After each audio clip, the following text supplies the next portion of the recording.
ஆசை. 2 back to back hit படங்கள் கொடுத்து ரொம்பவே ஆனாரு குஷி. வியக்க வைக்கிற மாதிரி இவருடைய சினிமா ஸ்டைல் எப்பவுமே ரொம்ப நியூ. இயக்கம் மட்டும் கிடையாது, நான் ஒரு செம்மையான நடிகன் அப்படின்ற பெயர் வாங்கினாரு, மகா நடிகன் அப்படின்ட்டு. இந்த கோலிவுட் ஸ்பைடருடைய பெர்ஃபார்மன்ஸ் எப்பவுமே மெர்சல் தான். நடிப்பு மான்ஸ்டர் பண்ண எந்த கேரக்டர்ஸும் நம்ம நெஞ்ச மறப்பதே கிடையாது. ஹீரோ மட்டும் கிடையாது, நான் டானுக்கெல்லாம் டான் அப்படின்னு மாநாடு போட்டு சொல்லி தன்னுடைய கடமையை செஞ்சுக்கிட்டே இருந்து இப்போ புதுசா உருவாகி இருக்கிற பொம்மையை நம்ம கையில கொடுத்திருக்கிறாரு. S J. Suriya sir, over to you for a few words. எல்லோருக்கும் வணக்கம். முக்கியமா நான் ரொம்ப ரொம்ப தேங்க்ஸ் சொல்லிக்கிறது நம்ம மீடியாவுக்கு இந்த படத்தை பொறுத்தளவில். ஏன்னா சச் அ ஷார்ட் டைமில் நான் அந்த படத்தை ரிலீஸ்ன்னு ஃபிக்ஸ் பண்ணிட்டேன். ஏன்னா ஜூன் 16 கொஞ்சம் ஒரு ஸ்பேஸ் கிடைக்குது, அதை மிஸ் பண்ணிடக்கூடாது அப்படின்னு சொல்லிட்டு. அப்போ ஒரே நம்பிக்கை, நீங்கள் எப்படியாவது கொண்டு போய் சேர்த்துருவீங்க அப்படின்ற ஒரே நம்பிக்கை, உங்கள் மேலே இருக்க நம்பிக்கையில் அதை பண்ணேன். உண்மையாகவே எல்லா நண்பர்களும் அதை தனித்தனியாக எனக்கு சப்போர்ட் பண்ணி, ட்விட் ஆகட்டும், சோஷியல் மீடியா இருக்கவங்க, அந்த டிஜிட்டல் மீடியா இருக்கவங்க, ட்விட்டு போடுறதுலேருந்து இன்டர்வியூ எடுக்கிறதுலேருந்து எல்லாரும் பயங்கர சப்போர்ட் கொடுத்தீங்க. ரொம்ப ரொம்ப நன்றிங்க. ஆக்சுவலாக இன்றைக்கி ஜூன் 16 இந்த படம் ரிலீஸ் ஆனது இப்போ எல்லாருக்கும் தெரிஞ்சிருச்சு. இந்த மிராக்கள் நடந்தது கிட்டத்தட்ட ஒரு 8 நாளில் நடந்தது. 8 to 9 டேஸுக்குள்ளே இந்த படத்தை கொண்டு போய் சேர்த்துட்டீங்க நீங்கள். உண்மையாகவே ஆக்சுவலாக இந்த ப்ரெஸ் மீட்டே எதுக்குன்னா நன்றி சொல்கிறதுக்கு தான். உண்மையாகவே நீங்கள் ஆல்ரெடி எனக்கு அந்த வேலையை பார்த்து கொடுத்துட்டீங்க நீங்கள். உண்மையாகவே நான் அப்போ தான் சதீஷ் சார் சொன்னேன், நம்ம இந்த படத்துக்கு நம்ம அன்பாக சந்திக்கலான்னா ரொம்ப தப்பாயிடும், நமக்கு கிட்டத்தட்ட வேலை முடிச்சு கொடுத்துட்டீங்க எனக்கு. நான் அந்த நன்றி சொல்லத்தான் இந்த உண்மையாக இந்த ப்ரெஸ் மீட்டே அதுக்கு தான், நன்றி சொல்கிறதுக்கு தான் அந்த ப்ரெஸ் மீட். படம் ரொம்ப நல்லா வந்திருக்குன்னு நான் சொல்ல மனசில் ஃபீல் ஆன சொல்ல கண்டிப்பாக நல்லா வந்திருக்குது. டைரக்டர் ராதாமோகன் சார் இந்த கதையை சொல்லும்பொழுது எனக்கு ரொம்ப பிடிச்சிருந்தது. ஏன்னா ஒரு படம் அப்படின்னா ஒரு காலேஜ் போகிற பையனும் ஒரு பொண்ணு லவ் பண்ணுவாங்க, இல்லை ஐடியில் வேலை பார்க்குற ஒரு பையனும் ஒரு பொண்ணு லவ் பண்ணுவாங்க, ஐடியில் ஒர்க் பண்ணுற இன்னொரு பொண்ணு லவ் பண்ணுவாங்க, ஒரு பேங்க் மேனேஜருக்கும் ஒரு அசிஸ்டன்ட் பேங்க் மேனேஜருக்கும் ஒரு லவ் அப்படின்லாம் இருக்கலாம். ஒருத்தருக்கு ஒரு பொம்மைக்கும் காதல் அப்படின்னு சொல்லி வந்தது கேட்குறதுக்கு ஒரு புதுசாக இருந்தது டக்குன்னு. ஆனால் அதுக்கு அவர் கொடுத்துருக்கிற விளக்கங்கள், அவர் கொடுத்துருக்கிற எதுனால அந்த காதல் அப்படி இப்போ நீங்கள் ஜென்ரலாக ஒரு கதை எடுத்தீங்கன்னு வச்சுக்கோங்களேன். இப்போ ஃபாரின்லாம் பொம்மையெல்லாம் கல்யாணம் பண்ணிட்டு வாழ்ந்துட்டு இருக்காங்க. என்னடா இது பொம்மையை கல்யாணம் பண்ணுற பொம்மையை லவ் பண்ணுறது அப்படின்னா அது ஒரு மாதிரி ஆஃப் தாட்டு, அது கொஞ்சம் அந்நியப்பட்ட ஒரு தாட்டு, ஒரு நார்மல் மனுஷனுக்கு உண்டான ஒரு இது கிடையாது.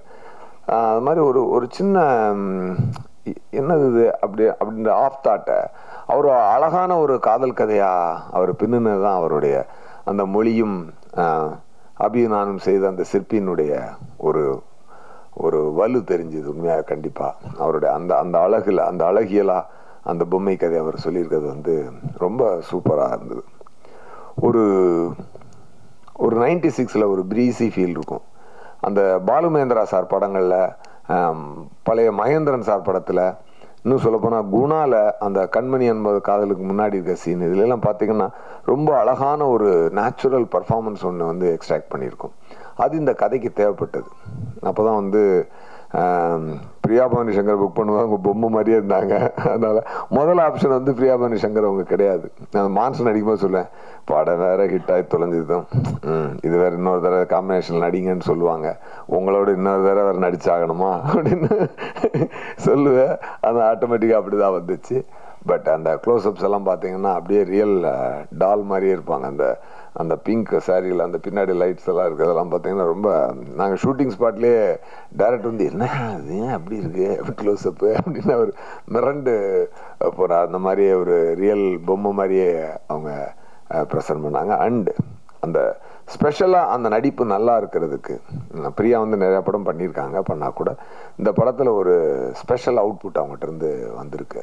அதுக்கு முக்கியமான காரணம் ராதாமோகன் சார் ஒரு ஒர்க் ஷாப் வைக்கணும்னு சொல்லி கிட்டத்தட்ட ஒரு 1 வீக் அந்த சீன்ஸை பூரா ரிஹர்ஸ் பண்ணி, ஆஃபீஸில் உட்காந்து ரிஹர்ஸ் பண்ணி ரொம்ப அருமையான முறையில் அந்த சீன் ரொம்ப படமாக்கப்பட்டது. அது ரொம்ப நல்லா இருந்துச்சு. அப்புறம் பார்த்தீங்கன்னா சாந்தினி இந்த படத்தில் ஒரு செகண்ட் ஹீரோயினாக பண்ணியிருக்காங்க. பட் அவங்க போர்ஷன் ரொம்ப ஸ்வீட்டாக இருக்கும். ஒரு ஒன் சைடடாக லவ் பண்ணிக்கிட்டு அந்த மாதிரி போகிற அது ஒரு மாதிரி ஸ்வீட்டாக இருக்கும். அது ரொம்ப அழகாக பண்ணியிருந்தாங்க, அவங்க நல்லா பண்ணியிருந்தாங்க. வெரி ஹம்பிள் அண்ட் டெடிக்கேட்டடான ஆர்டிஸ்ட் அவங்க. மற்றபடி மதன் கார்கி சார் சொல்ல வேண்டியதில்லை. மதன் கார்கி சார் வந்து நான் ஏற்கனவே இசையில் அவர் கூட ஒர்க் பண்ணியிருக்கிறேன். ஆக்சுவலாக பொதுவாக நான் வந்து அடுத்த டைரக்டருங்களோட ஜாபுக்குள்ளே நான் போய் டிஸ்டர்ப் பண்ண மாட்டேன். பட்டு ராதாமோகன் சார் அந்த சாங்க்கு மட்டும் சார் சொன்ன மாதிரி ஓகே அது சூர்யாவோட சேர்ந்து ஏதோ பண்ணுங்க அப்படின்ட்டு. பட் பேசிக் ஸ்ட்ரக்சர் அவர் தான் பண்ணி கொடுத்தாரு. மீதியெல்லாம் உட்காந்து அவர் நான் ஒன்றும் பண்ணல. அவரை மாவாட்டும் போது மாவு வெளியே போகாமல் இப்படி உள்ளே தள்ளி விடுவேன், அவ்வளோதான். அந்த மாதிரி வேலைகள் தான் நான் பார்த்துருப்பேன். அது ரொம்ப நல்லா, என்னது அது சவுண்டு போனா அப்படி இருந்தது. அப்புறம் டவுட் செந்தில் சார், நீ இவ்வளோ நகைச்சுவையாக பேசுகிற ஸ்பாட்டில் அவ்வளோ பொம்மையாக இருந்துட்டு இங்கே வந்து ரொம்ப இவ்வளோ ஒரு நல்ல ஒரு அவுட் ஸ்போக்கனாக நல்லா பேசுனீங்க, ரொம்ப சந்தோஷம். அருள் சார், அப்புறம் பொன் பார்த்திபன் சார், அவர் வந்து ஒரு மாதிரி ஒரு பித்து கலைஞன். அவர்லாம் ஒரு சில நேரம் ஒரு வேற மூடில் இருக்கும்போது பார்த்துட்டோன்னா அவருடைய அந்த கலை பித்து தலைக்கேறி அவர் ஒரு மாதிரி ஆடுவார். அதை நான் மட்டும் பார்த்தேன். நான் அது என்ன சொல்றேன்னு உங்களுக்கு புரியும், எந்த நேரத்தில் அப்படின்றது உங்களுக்கு புரியும். அப்புறம் திங்க் மியூசிக் சந்தோஷ் சார், அவர் வந்து உண்மையாகவே he was very kind enough to come to my office and listen to all the songs. And Yuvan சார்னாலே சந்தோஷ் சாருக்கு ரொம்ப ஒரு பிடிச்சிரும். அது எஸ் ஜே சூர்யாவோட இருந்து வரும்போது இன்னும் ரொம்ப பிடிச்சிருச்சு அவருக்கு. வந்து பார்த்து சாங்ஸை பார்த்துட்டு ஓகே நாங்கள் கண்டிப்பாக டீல் முடிச்சுக்கிறோன்னு சொல்லி அந்த சாங்க்கு திங்க் மியூசிக்கோட ஜாயின் பண்ணது நான் ஃபர்ஸ்ட் டைம் நான் திங்க் மியூசிக்கோட ஜாயின் பண்ணுறேன்.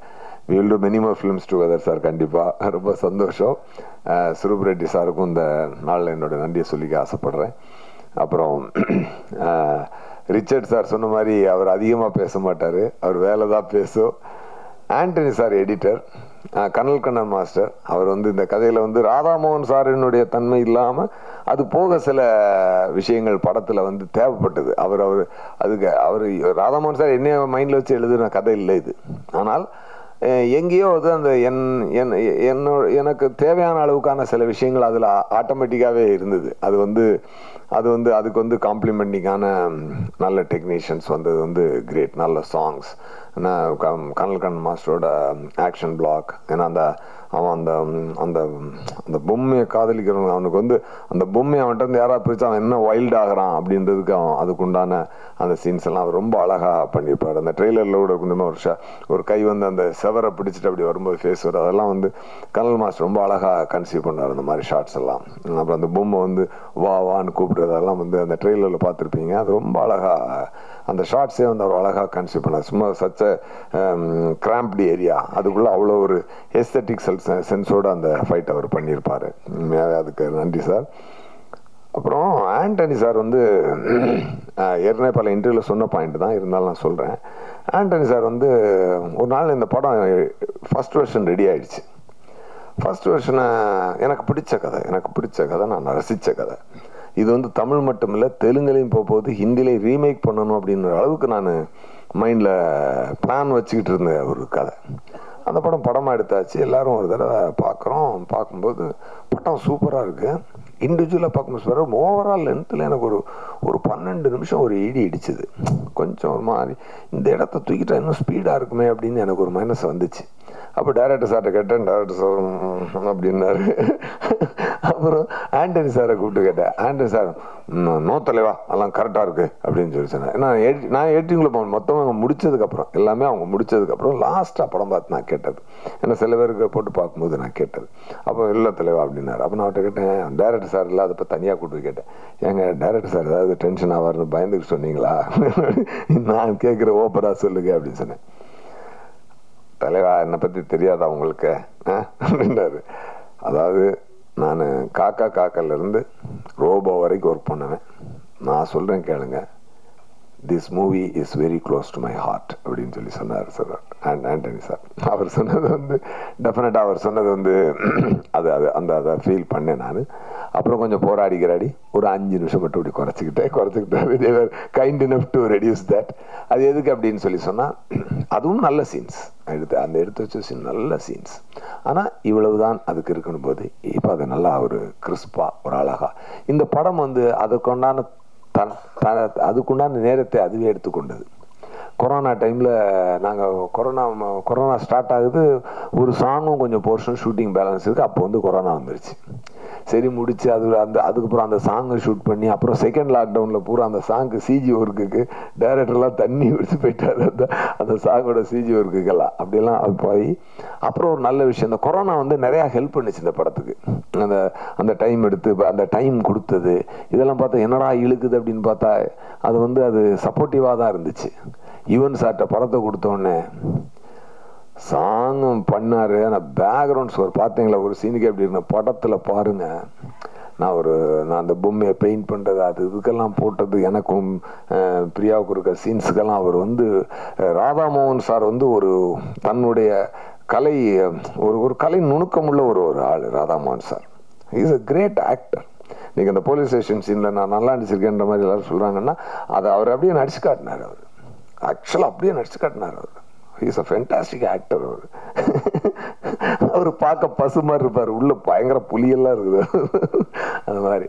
ஸோ அந்த சீன்களுக்கெல்லாம் யுவன் சார் வந்து அப்படியே ஒரு இளையோடு நம்ம அப்படியே மியூசிக்கில் அப்படியே அரவணைச்சாருங்க. அதுக்கு வந்து கொரோனா ஒரு பெரிய ஹெல்ப். ஏன்னா தனியாக அவர்கிட்ட சொன்னேன், சார் நீங்கள் எனக்கு தெரியாது, நான் இப்போ உங்கள் ஒர்க்குள்ளேயோ ராதாமோகன் சாருக்கு ஒர்க்குள்ளேயோ நான் வரல. ஆனால் ஒன்று சொல்லுவேன், நீங்கள் இந்த பேக்ரவுண்ட் ஸ்கோரை அந்த மற்ற கீபோர்டு பிளேயர்கிட்ட கொடுத்துட்டு எடுத்து வந்து அது வேலை பார்க்குறது வேண்டாம், நீங்களே வாசிக்கணும் சார். அதில் வந்து அதை மட்டும் செஞ்சால் போதும். நான் உள்ளே வரல, என்ன பண்ணுங்க அப்படி பண்ண கேட்கல, அது நீங்களாச்சு டைரக்டர் ஆச்சு, அதுக்குள்ளே நான் வரல, ஆனால் நீங்கள் பண்ணுங்க அப்படின்னு சொன்னேன். அந்த ரிக்வெஸ்ட் எடுத்துக்கிட்டு அவரே பண்ணார். He complimented all the scenes of director Radha Mohan sir's work. பின்னிட்டாருங்க பேக்ரவுண்ட் ஸ்கோர். இந்த படம் நீங்கள் எதுக்காக பார்க்கணும், பேக்ரவுண்ட் ஸ்கோராக ஒரு தடவை பார்க்கலாங்க. அந்த படத்தை அது கண்டிப்பாக பார்க்கலாம். அந்த ஒரு உலகத்தரம், ஒரு உலகத்தரமான நடிப்பை என்கிட்ட இருந்தும் பிரியாட்ட இருந்தும் மற்ற எல்லா ஆக்டர்ஸ்ட இருந்தும் ராதாமோகன் சார் வாங்கியிருக்காரு. It's started with him. அது ஒரு பாலுமேந்திரா, அதான் சொன்னேன்ல, ஒரு பாலுமேந்திரா சார், ஒரு மகேந்திரன் சார், கமல் சார் வந்து சில படங்களில் பண்ணியிருப்பார், அது சில பெக்குலியர் படங்கள் அதை பண்ணியிருப்பார். அப்படிப்பட்ட அவுட்புட்டை ராதாமோகன் சார் வந்து முடிஞ்ச அளவுக்கு என்கிட்ட வாங்கியிருக்காரு. முடிஞ்ச அளவுக்கு நாங்களும் பண்ணியிருக்கிறோம், அதுதான் சொல்ல முடியும். அப்புறம் thank you Radhamohan sir for that. டெஃபினட்டாக எனக்கு லைஃப்பில் இந்த பொம்மை வந்து ஒரு மறக்க முடியாத ஒரு மைல்கல்லாக இருக்கும். எஸ்பெஷலி அந்த போலீஸ் ஸ்டேஷன் சீன் வந்து அது ஒரு டெஃபினட்டாக லைஃபுக்கு எனக்கு அந்த ஒரு ஷாட் நிற்கும் கண்டிப்பாக, அந்த மாதிரி ஒரு இது. அப்புறம் பார்த்தீங்கன்னா அந்த படத்துக்கு ஒரு 4-5 நாளாக தூங்கலைங்க. உண்மையாக சொல்லணும்னா இந்த படத்துக்கு ப்ரொடியூசர் வந்து எங்கள் ஃபேமிலியில் எங்கள் அக்கா ஹஸ்பண்டு பசங்க அவங்கள கூட மறந்துட்டேன் நான். அந்த காலையில் அப்படியே தூக்கிட்டு இந்த ஓடி வந்தேன் நான், அப்படியே ஃபேஸெல்லாம் வாஷ் பண்ணிவிட்டு. அப்புறம் சந்திரபிரகாஷ் ஜெயின் சார், அவரையும் நான் இந்த இடத்துல இந்த படத்துக்கு ஃபைனான்ஸ் கொடுத்தாரு. அதாவது என்னை நம்பி இந்த படத்துக்கு வந்து பண முதலீடு செய்து எனக்கு ரெகுலராக அவங்க ஃபைனான்ஸ் பண்ணுவாங்க. நானும் என்னுடைய கடமையை அவங்களுக்கு சரியாக செஞ்சிடுவேன். இன்னைக்கு வந்து அவரை கூப்பிடுவதுக்கு அவரும் அவர் பையன் சுனில் சாரையும் நான் இந்த மேடையில் நன்றி சொல்லிக்கிறேன். ஆக்சுவலாக நாங்கள் இது ஒரு ப்ரீ ரிலீஸ் ஒன்று மாதிரி வைக்கலாம்னு நினச்சோம். பட் வேண்டாம்னு சொல்லிட்டு ஒரு ஒன்லி டெக்னீஷியன்ஸ் ஆக்டர்ஸ் மட்டும் இருந்துட்டு ஒரு சிம்பிளாக முடிச்சிருவோம். ஏன்னா இது ஒரு ப்ரெஸ்ஸுக்கு நன்றி சொல்லுறதுக்காக மட்டும்தான் அப்படின்னு நம்ம இருந்தது. அவங்கள கூட மறந்துட்டேன். மேபி அவங்கள 2 பேரையும் ஃபோனில் கூப்பிட்டு ஒரு தடவை பேசிடலாம் அப்படின்றது எனக்கு அந்த மட்டும் எனக்கு டைம் அனுமதிக்கணும் கடைசியாக அந்த நேரத்தில். அதுக்கப்புறம் பொம்மை எனக்கு ஒரு முக்கியமான ஒரு படங்க.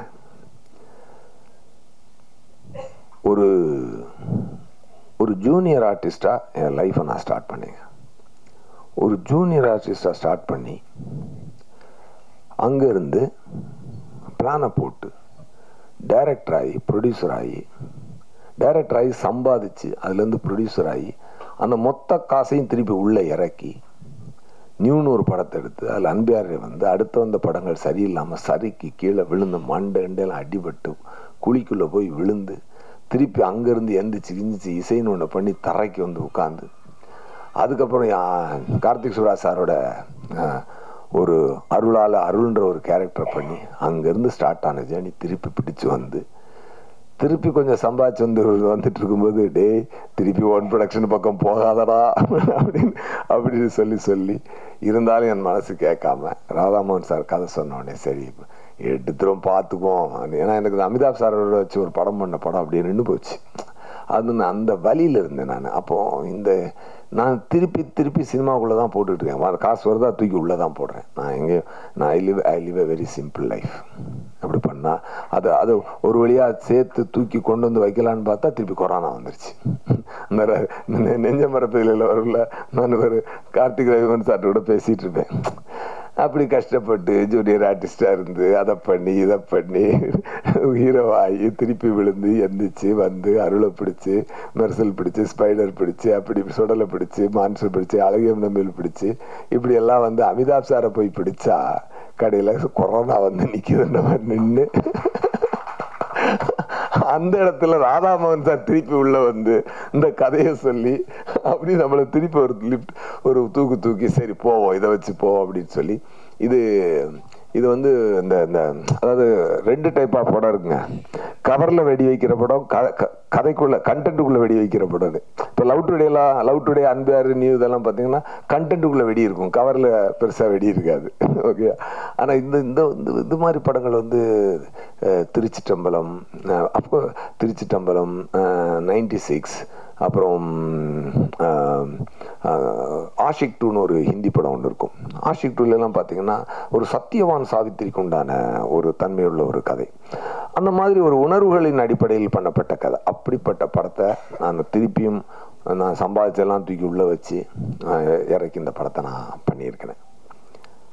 ஒன்லி பீப்புள் சப்போர்ட் கொடுத்தா நான் இன்னும் பல பிளான்ஸ் வச்சுருக்கேன். அதையும் எடுக்கிறதுக்கு அது ஹெல்ப் ஆகும். அதுக்காக ஆனால் ஒன்றுங்க, இந்த படம் நீங்கள் உங்கள் கையில் கொடுத்துட்றேன், நீங்கள் பார்த்துக்கோங்க.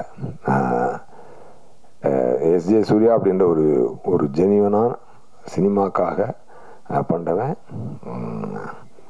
கரெக்டாக பண்ணியிருக்கோம். அந்த படத்தை கரெக்டாக பண்ணியிருக்கோம். அந்த உணர்வு உங்களுக்கு டச் ஆகிடுச்சுன்னா இந்த படத்தை கொண்டாடுங்க அப்படின்றதான் என்னுடைய முக்கியமான ரிக்வெஸ்ட். ஒரு 2 மட்டும் ஃபோன் பண்ணிக்கிறேன், அதை மட்டும் கொஞ்சம் பொறுமையாக கேட்டுக்கோங்க.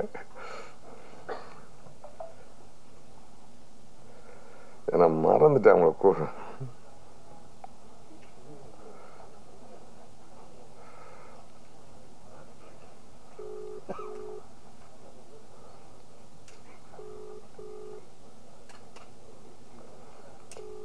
சாரி சார், முக்கியமான சரி. நான் அப்புறம் இவங்கள லைனில் பிடிச்சிட்டு அப்புறமா இன்னொரு செஷன் வந்து உங்களோட மீட் பண்ணிடுறேன். மற்றபடி ஒன்றும் இல்லை. ஸோ என்னை வந்து அரவணைத்த ஆதரித்த அனைத்து தமிழ்நாட்டு மக்களுக்கும், இந்த படத்தை இவ்வளோ சீக்கிரமாக கொண்டு போய் மக்கள்கிட்ட சேர்த்த பத்திரிகை நண்பர்களுக்கும் என் இதயம் தொட்ட பாதம் தொட்ட வணக்கங்கள். நன்றி sir. Thank you so much sir. நிறைய மறந்து போகிறேன். அப்புறம் கோ டைரக்டர் ஷேந்தா, கோபால், ஒரு அசிஸ்டண்ட்டு, எல்லாம் வாங்க ஒரு டேரக்டர் சார் டீம். அவங்க ரொம்ப உண்மையாகவே ரொம்ப ஹார்ட் ஒர்க் பண்ணாங்க. ஒரு கௌதம் சார், வெரோனிகா வாங்க, அவங்கள தான் அடிக்கடி டிஸ்டர்ப் பண்ணுறது. வெரோனிகா, கௌதம் சார், இவர் வந்து வதந்தியோட இபி. நான் ரிக்வஸ்ட் பண்ணி இந்த ரிலீஸுக்காக எனக்கு வந்து கொஞ்சம் சப்போர்ட்டாக இருங்க அப்படின்னு அவர் ரிக்வஸ்ட் பண்ணி கூப்பிட்டு வந்தேன். சதீஷ் சார் எல்லாம் சேர்ந்து ஷார்ட் டைமில் அடித்து ஒரு 10 நாளில் எல்லாம் நான் தூங்காமலாம் அடித்து கொண்டு வந்துட்டாங்க படத்தை. ரொம்ப நன்றி சார். அதான் இது உட்காருங்க, அப்படியே சேர் போட்டு உட்காந்துருங்க. நான் ஓகே.